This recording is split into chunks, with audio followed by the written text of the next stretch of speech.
Assalamualaikum warahmatullahi wabarakatuh. Saya Vera Dilaningsih dengan NIM 207210072. Di sini saya akan menunjukkan video pembelajaran yang dimana tugas dari mata kuliah kurikulum pendidikan dengan dosen pembimbing Ibu Devi Novalian MPD. Baik, bismillahirrahmanirrahim. Assalamualaikum warahmatullahi wabarakatuh. Waalaikumsalam warahmatullahi wabarakatuh.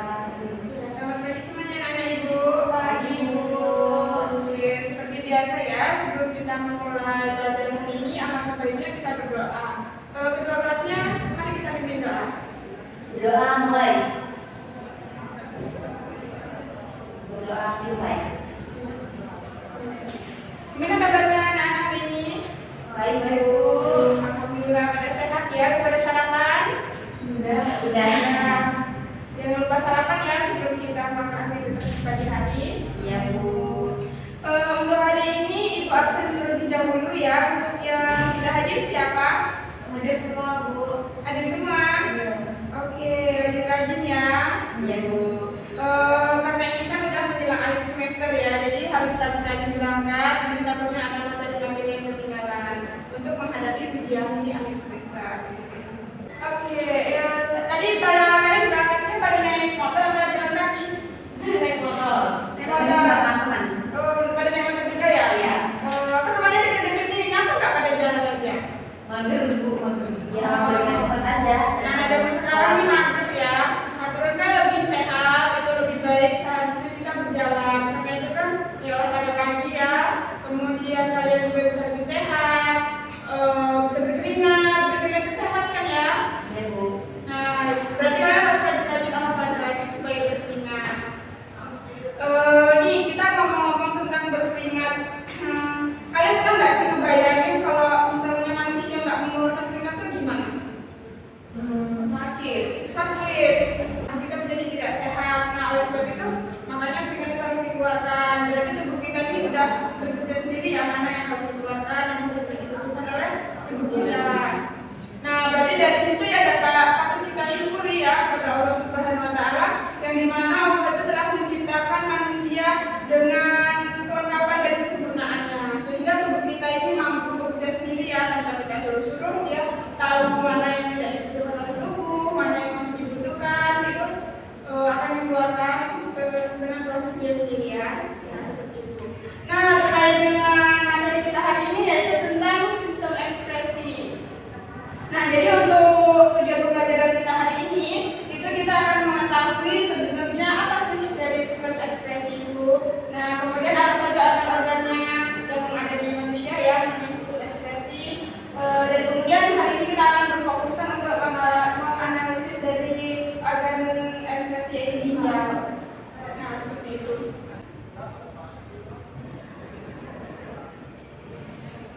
Langsung saja kita masuk ke materi.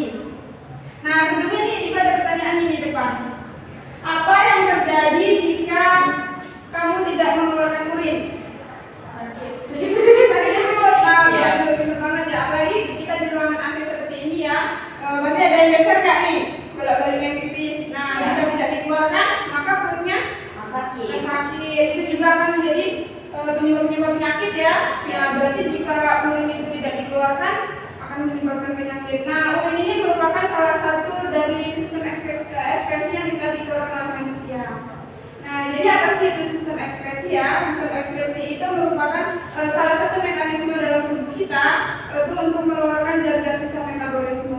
Yang dimana zat-zat sisa metabolisme ini bersifat toksik atau beracun jika kita biarkan secara terus-menerus di dalam tubuh kita. Nah, kita lihat gambar selanjutnya ya.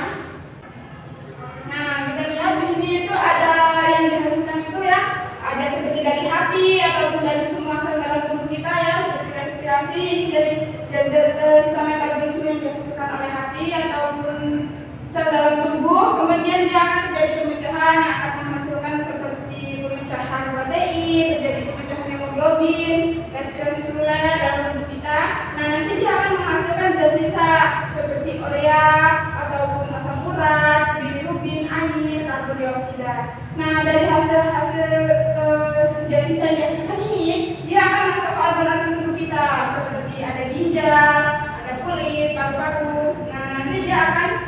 mengeluarkan lagi dari organ yang dia masuk sini, dia akan menghasilkan zat lagi. Seperti ginjal, ini dia akan menghasilkan urin ya, seperti yang kita ketahui. Jadi ginjal itu diproses, urin itu diproses oleh ginjal. Kemudian ada kulit, kulit itu menghasilkan, mengekspresikan apa? Dia tahu nggak? Ini nggak sih? Keringat, ya betul keringat. Keringat. Kemudian paru-paru itu dia, kan kita berlaku menanam paru-paru, yang dikeluarkan itu yang diekspresikan adalah karbon dioksida dan uap air. Nah itu kenapa kalau kita bernafas di depan kaca, seperti ada embunnya ya. Nah itu merupakan salah satu uap air. Sampai di sini paham ya? Jadi sistem ekspresi itu proses salah satu mekanisme yang kita mengeluarkan zat-zat sisa metabolisme ya yang bersifat toksik atau beracun. Oke, kita lanjut ya. Nah, apa saja sih organ-organ dari sistem ekspresi itu? Nah, organ-organ dari sistem ekspresi ini ada 4. Yang pertama itu ada ginjal. Ginjal ini akan mengekspresikan urin, kemudian kulit itu selain dia melindungi bagian tubuh kita bagian dalam, dia juga mengekspresikan keringat karena dia ada pori-pori ya di kita. Nah kemudian paru-paru yaitu yang seperti Ibu bilang tadi menghasilkan karbon dioksida, mengekspresikan karbon dioksida dan uap air. Untuk hati itu dia memberi zat warna empedu atau bilirubin. Nah untuk hari ini kita akan berfokus di satu organ dulu ya. Kita akan fokus ke ginjal. Nah nanti untuk pertemuan selanjutnya kita akan bahas satu persatu. Nah hari ini kita fokus ke ginjal. Nah dapat kita lihat untuk struktur ginjal yang di anak-anak bagiannya bisa kita lihat bentuknya itu seperti kacang merah. Ada yang tahu kacang merah nggak? Nah seperti itu ya. Nah di bagiannya ini ada bagian-bagiannya lagi di dalam. Ada medula yang ini ya, medula. Kemudian ada pelvis ginjal. Nah ini ada itu darahnya, saluran darahnya yang ada vena ginjal yang berwarna biru ini ya. Kemudian ada arteri ginjal, ada korteks bagian ini dan ureter. Nah jika kita lihat dari bagian-bagian ginjal ini, dikasih medula yang kita lihat secara zoom lagi, secara besar lagi ternyata seperti ini anak-anak strukturnya. Kita lihat gambarnya. Nah seperti ini. Ada bagian-bagiannya yaitu ada glomerulus, kemudian ada ini tubulus proximal dan ini tubulus distal. Ini ada Lepherer, kemudian ada saluran pengumpul ke pelvis renal. Nah ini terbagi menjadi 2 bagian ya. Ada yang bagian atas itu namanya cortex renal, kemudian yang bagian bawah tengah ke bawah ini ada medula renal. Nah disinilah nanti tempat terjadinya proses pembentukan urin di setiap medula ini. Nanti di bagian-bagian inilah tempat terjadinya proses pembentukan urin seperti itu. Ada yang ditanyakan dulu? Oke, paham ya kalau itu yang melakukan. Nah kita lihat lagi secara zoom ya, karena kita kan identik dengan gambar jadi harus paham melihat gambar-gambarnya. Kan tadi ada nih yang namanya si glomerulus ya. Nah di sini tempat pusatnya darah itu masuk ke saat pembentukan urin. Nah jika kita lihat secara zoom ini ada bagian-bagiannya lagi. Ada bagian luarnya ini atau di luar ini bernama kapsul Bowman. Kemudian ada glomerulus, ini bagian yang ini seperti apa nih? Tali apa? Kayak kompor tapi warnanya merah gitu. Ya kurang lebih seperti itu ya, kebayang ya. Nah itu namanya glomerulus. Kemudian ada arteri aferen itu nanti tempat masuknya darah dari tubuh kita. Nah dari si glomerulus ini itu disebut dengan badan Malpighi. Bisa dipahami terlebih dahulu ya gambar-gambarnya. Nanti Ibu akan jelaskan tentang proses pembentukan urin. Kalau misalnya ada yang belum paham, boleh ditanyakan dulu ya. Kalian silakan pahami. Ibu di sini ada meja, itu tentang proses pembentukan urin. Kita coba bayangkan, kita coba perhatikan intinya ya.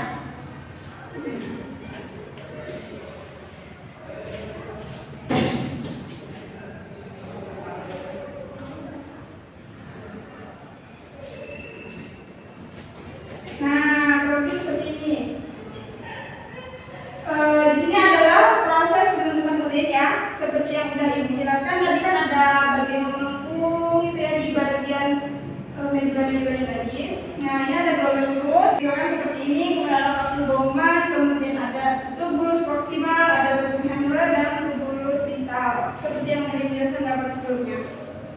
Oke, seperti itu. Nah, jadi dalam proses pembentukan urin ini ada 3 tahap. Tahap yang pertama yaitu filtrasi, kemudian ada reabsorpsi, dan ada juga augmentasi. Nah, tahap yang pertama kita memasuki tahap yang filtrasi dulu ya. Nah, apa sih dari filtrasi itu? Kita lihat di kantong aja ya. Kita buka ya. Nah, jadi filtrasi itu adalah penyaringan zat-zat sisa metabolisme di dalam darah. Nah, jadi darah itu mulai masuk ke sini ya, dari sini, dari arteri efren dia masuk ke dalam sini, dalam glomerulus. Nah, di saat di dalam glomerulus ini tekanan darah itu akan meningkat, sehingga darah yang berukuran kecil itu dia akan keluar melalui pori-pori darah itu. Nah, itulah disebut dengan filtrasi atau penyaringan. Dia menyaring mana zat-zat yang terlalu oleh darah, zat yang tidak terlalu oleh darah. Nah, yang terlalu oleh darah itu dia akan keluar melalui pori-pori kecil itu. Nah, kemudian setelah glomerulus itu dia disimpan sementara di kapsul Bowman. Di kapsul Bowman ini sementara terus terjadi penyaringan seperti itu. Nah, di sini di filtrasi ini urin yang dihasilkan itu disebut dengan urin primer. Urin apa? Urin primer. Ya, urin primer. Nah, urin primer ini mengandung seperti urea, glukosa, kemudian ada air, asam amino, ataupun zat-zat anorganik lainnya ya, seperti kalsium, kalium, natrium, nah seperti itu. Kemudian reabsorpsi. Tahap reabsorpsi kita lihat di sini. Tahap reabsorpsi ini adalah proses penyerapan kembali zat-zat yang masih diperlukan oleh tubuh. Nah, jadi dari zat-zat yang udah disebutkan tadi itu nanti masuk ke tubulus proksimal, disebut dengan proses reabsorpsi, itu penyaringan kembali. Jadi zat-zat tersebut itu masih diproses oleh si tubulus proksimal ini. Mana yang masih diperlukan oleh tubuh itu akan disalurkan ke tubuh ya, untuk nutrisi tubuh. Kemudian jika ada zat-zat yang tidak diperlukan oleh tubuh itu, nah barulah dia akan nanti menghasilkan urin nanti di akhir ya.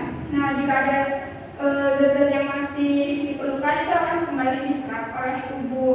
Nah, untuk di tubulus proksimal ini, di reabsorpsi ini, urin yang tadinya urin primer dia akan menghasilkan menjadi urin sekunder. Urin apa? Urin sekunder. Ya, urin sekunder. Nah, di urin sekunder ini mengandung seperti ada air tadi ya, garam, kemudian urea dan bilirubin. Nah, untuk si urea ini itulah nanti yang memberi di bau. Nah, itu kenapa kadang urin kita bau kan?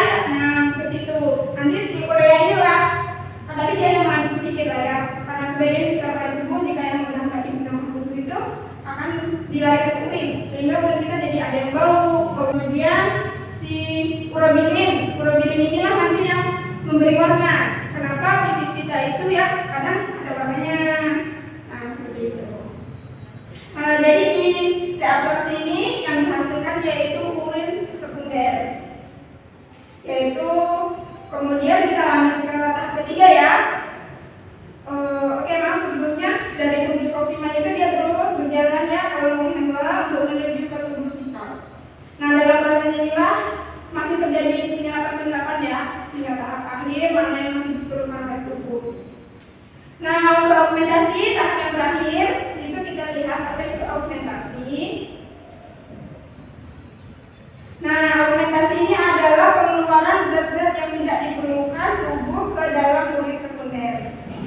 Nah, jadi zat-zat yang tadi kan yang ibu bilang kayak masih ada di permukaan tubuh itu diserap tubuh. Nah, kalau yang udah nggak diperlukan oleh tubuh itu dimasukkan ke si urin sekunder itu, sehingga nah dari sini ya terus berjalan di lubung Henle dia ke tubulus distal. Nah, di tubulus distal inilah sudah terbentuk urin yang sesungguhnya. Urin yang sesungguhnya yang udah ada warnanya, udah ada baunya gitu. Dari zat-zat sisa yang udah nggak diperlukan lagi oleh tubuh. Seperti itu. Bisa dipahami? Oke, kita lanjut ya. Setelah dia menjadi urin sesungguhnya, kemudian dia turun ke sini di saluran ini, dia akan masuk yang namanya kandung mie, tempat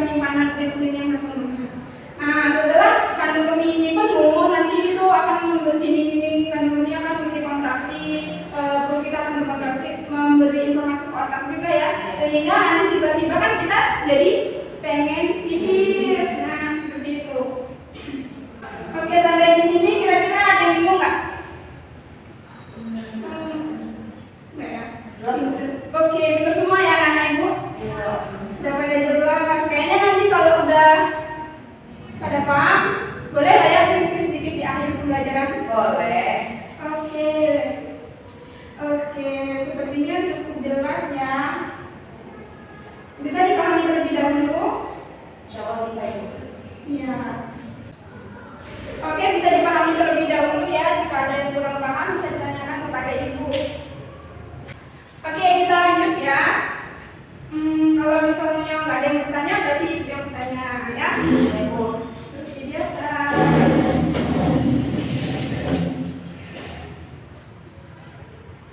Oke. Udah siap semua? Insya Allah siap. Oke, kan tadi ibu udah jelasin tuh ya di awal itu tentang materi kita apa? Sistem ekspresi. Nah, ada yang masih ingat nggak ibu tadi di awal menjelaskan sistem ekspresi itu apa? Oke, siapa namanya? Zena. Oke, Zena, ayo. Sistem ekspresi itu adalah proses pengeluaran zat-zat sisa metabolisme yang tidak diperlukan oleh tubuh. Oke, pintar. Berarti tidak diperlukan oleh tubuh itu akan bersifat zat-zat tersebut bersifat toksik ya, beracun jika dibiarkan terus-menerus dalam tubuh. Oke, selanjutnya tadi kan ibu udah jelasin tuh dalam proses pembentukan urin itu ada 3 tahap. Ada yang masih ingat nggak tahap apa aja? Saya Bu. Oke, coba Delvi. Yang pertama ada tahap filtrasi, yang kedua ada resorpsi, dan yang ketiga augmentasi. Augmentasi, iya, tepat banget, ada 3 tahap ya. Nah, dari 3 tahap tadi itu ada masing-masing menghasilkan urin. Ya. Coba ada yang ingat nggak tadi tahap mana yang menghasilkan urin primer? Filtrasi. Filtrasi, iya benar.